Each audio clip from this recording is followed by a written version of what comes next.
With the potential for ice tonight and tomorrow, you can expect to find more salt on the roads, but what's that doing to your car? Chris Hoffman is live on the North Shore with the damage that it can cause and the cost of the repairs. Chris?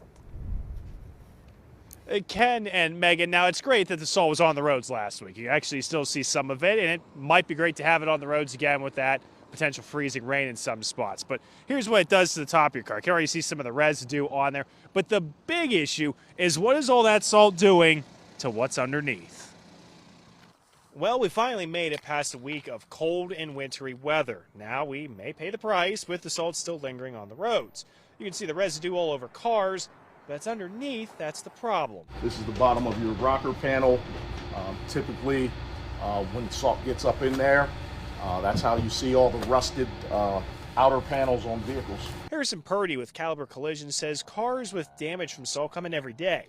It starts just as these white marks on the bottom. Pittsburgh, we use some aggressive salt, and that's just the nature of what it is. But if you don't take any action, it won't be overnight when the problem starts, but soon enough, the damage will be done.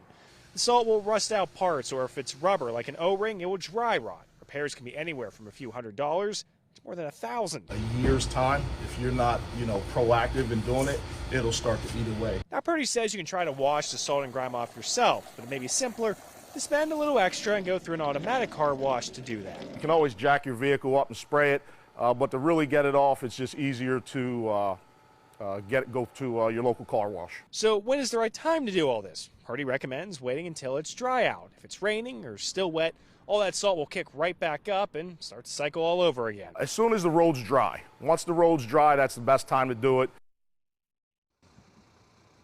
All right, so if you want to do any preventative maintenance to try to get yourself out of spending potentially thousands in repairs, you can put a bit of sealant on the underneath side of your car. There is stuff to do that. It is recommended you get a professional so it's done right the first time and you don't have to go back and do it again. Live on the North Shore, Chris Hoffman, KDKA-TV News.